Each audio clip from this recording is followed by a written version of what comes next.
오늘은 4월 6일 마태복음 28장 11절부터 20절까지입니다. 케이티 데이비스라고 하는 미국의 부유한 가정에서 자란 한 여인이 있습니다. 그녀는 아무 생각 없이 신앙생활 하다가 단기 선교로 우간다에 가게 돼요. 잠깐 동안 선교를 간 것이죠. 그런데 거기서 스코비아라고 하는 5살 먹은 어린아이를 돌볼 기회가 된 거예요. 그래서 그 아이를 돌보고 있는데 어느 날 그 아이가 머뭇머뭇거리면서 뭔가 할 말이 있는 것 같은 거예요. 그럼 물어봤어요. 케이티 데이비스가 너 도대체 나한테 할 말이 뭐냐? 이렇게 물어봤더니 그 아이가 이렇게 얘기해요.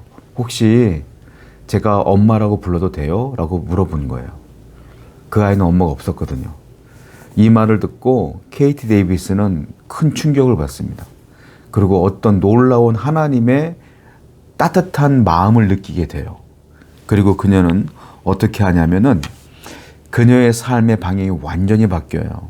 우간다에 머물게 되면서 23살의 나이에 우간다 아이 13명을 입양을 해요. 13명의 아이에게 엄마가 되어주는 것이죠. 그 위험한 지역에서 다 포기하고 그 아이들의 엄마로 삽니다. 그 아이들에게 신앙을 가르치고 복음을 가르치고 그 아이들을 정성껏 돌봐주는 그 역할을 감당하게 되는 것이죠. 사람들은 물어봤어요. 아니, 질병과 전쟁의 위험이 있는 우간다에서 사는 것이 두렵지 않습니까? 그랬더니 그녀는 이렇게 대답했어요. 예수님은 제자들에게 안전하게 살라고 하신 적이 없어요. 대신 위험한 순간에도 주님은 우리와 함께 하신다고 약속해 주셨습니다. 저는 그 약속을 믿고 이 사명 감당합니다. 너무 놀라운 고백 아닙니까? 우리가 신앙생활할 때에 하나님 말씀을 통하여 주시는 언약과 사명이 있는데 우리가 그 사명을 잊고 살 때가 너무 많다는 거예요. 오늘 본문 한번 볼게요.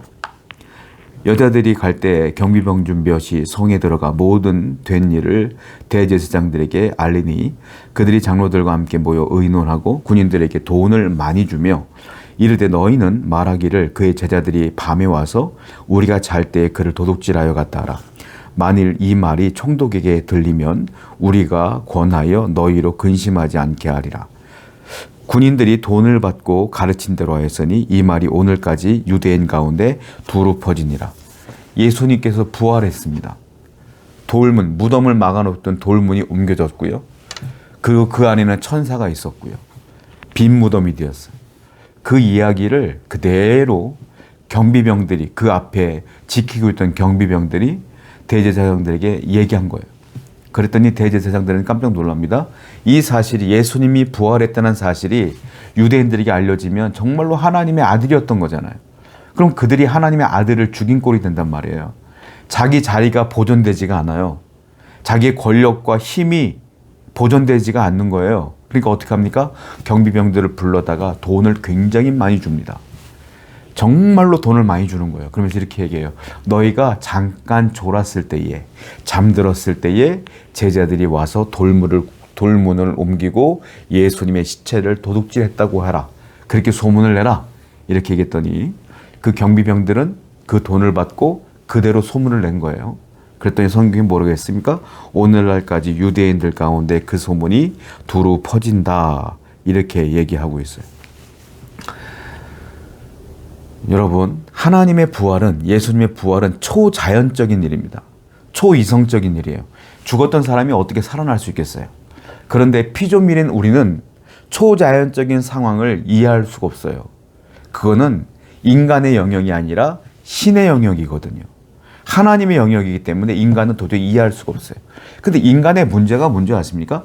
초자연적인 문제를 내 이성이 이해하는 자연적인 것으로 이해하려고 하니까 이게 이해가 안 되는 거예요. 하나님의 영역에 있는 것들을 인간의 영역에 있는 내가 이해하려고 하니까 이해가 안 되는 거예요.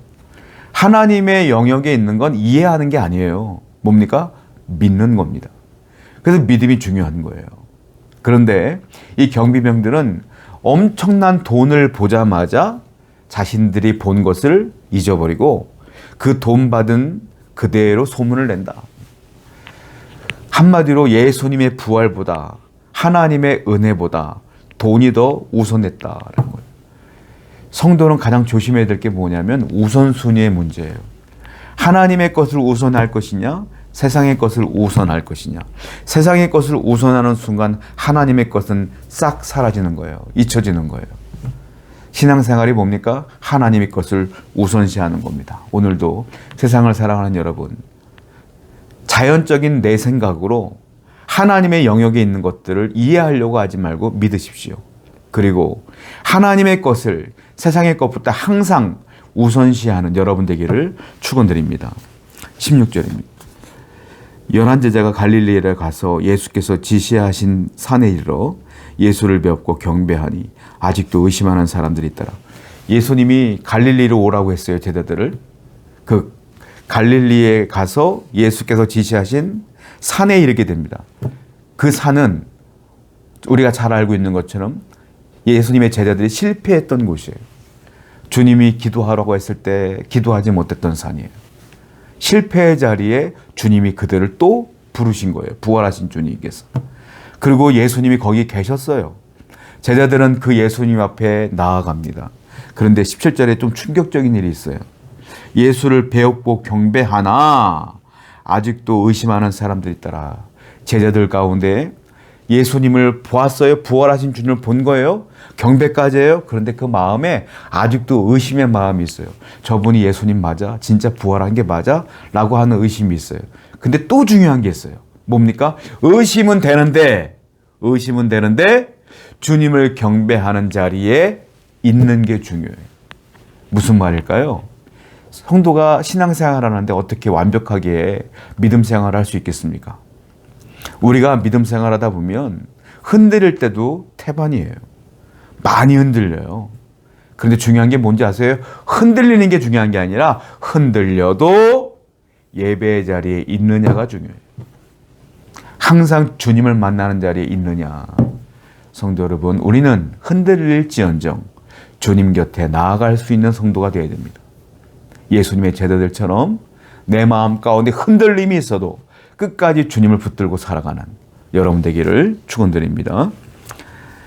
18절 말씀이에요. 예수께서 나와 말씀하여 이르시되 하늘과 땅의 모든 권세를 내게 주셨으니 그러므로 너희는 가서 모든 민족을 제자로 삼아 아버지와 아들과 성령의 이름으로 세례를 베풀고 내가 너희에게 분부한 모든 것을 가르쳐 지키게 하라. 볼지어다 내가 세상 끝날까지 너희와 항상 함께 있으리라 하시니라. 나와 온 제자들에게 예수님께서는 마지막 사명을 주십니다. 그런데 18절에 이렇게 시작합니다. 하늘과 땅의 모든 권세를 하나님이 내게 주셨으니, 하나님이 예수님에게 이 모든 하늘과 땅의 모든 권세를 줬다는 거예요. 이걸 먼저 선포하십니다.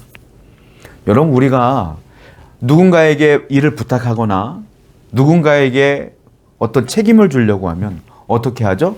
먼저 그 사람이 그 일을 할 준비가 되었느냐, 그 사람이 그 일을 감당할 힘이 있느냐, 능력이 있느냐, 준비가 되었느냐, 이걸 먼저 보잖아요. 그런데 예수님은 제자들이 지금 의심하고 있는 상태란 말이에요. 그런데 그건 중요하지 않아. 뭐라고 말해요? 하늘과 땅의 권세를 하나님이 내게 줬다라고 선포하십니다. 제자들이 준비가 되었는지, 제자들이 능력이 있는지는 하나도 물어보지도 않고 중요하지도 않아. 그리고 보니까 19절 보니까 너희는 모든 민족을 제자로 삼아 아버지와 아들과 성령의 이름으로 세례를 주어라. 그리고 20절 보니까 내가 너에게 분부한 모든 것을 가르쳐 지키게 하라. 볼지어다 내가 세상 끝날까지 너희와 항상 함께 있으리라. 우리는 흔히 잘못 알고 있는 것 중에 하나가 있어요. 교회에서 일을 하거나 우리가 하나님의 일을 할 때 내가 준비가 안 됐습니다. 내가 부족합니다. 내가 안 돼요. 능력이 안 돼요. 나는 저 사람보다 부족해요. 라는 생각을 가지고 교회 일에 등한히 하고 앞에 나가지 못하고 충성하지 못해요. 전도합시다. 내가 아직 전도할 준비가 안 됐어요. 나 같은 사람이 어떻게 전도해요? 기도합시다. 저는 기도에 훈련이 돼 있지 않아요. 한 번 기도하면 나 5분 하기도 힘들어요. 다 나에게 중심이 되어 있어요.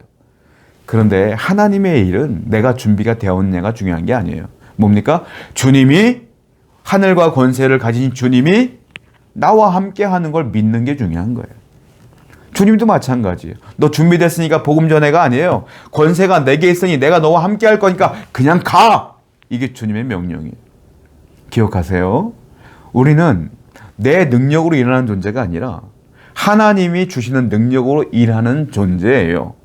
그러므로 내가 준비가 되었느냐 준비가 되지 않았느냐가 중요한 게 아니라 하나님이 나와 함께 하느냐 함께 하지 않느냐, 그것을 내가 믿느냐 못 믿느냐가 중요한 거예요. 주님은 여러분과 함께 하십니다. 맨 마지막 구절에 뭐라고 했어요? 내가 너희와 항상 함께 있으리라 하시니라고 말씀이 끝나요. 마태복음 첫 장이 어떻게 시작됩니까? 그 이름을 예수라 임마누엘이라 하리라. 예수님이 탄생할 때 임마누엘이라고 이름을 지라고 했어요. 예수라고 이름을 지라고 했어요. 임마누엘 뜻이 뭡니까? 하나님이 나와 함께 하시느니라. 마태복음 마지막 장의 끝이 뭐예요? 마지막 절이 내가 너와 항상 함께 있으리라. 마태복음의 처음에도 항상 함께 있으리라. 마지막 장에도 함께 있으리라. 이게 마태복음의 주제예요. 어떻게 보면 주님은 여러분과 함께 하십니다. 그것도 항상. 오늘도 주님이 함께 하심을 믿으시며 힘있게 살아가시는 여러분 되기를 축원드립니다. 기도합니다. 주님은 언제나 우리와 함께 하심을 우리가 굳건히 믿으며 살게 하여 주시옵소서. 예수님의 이름으로 기도드렸습니다. 아멘.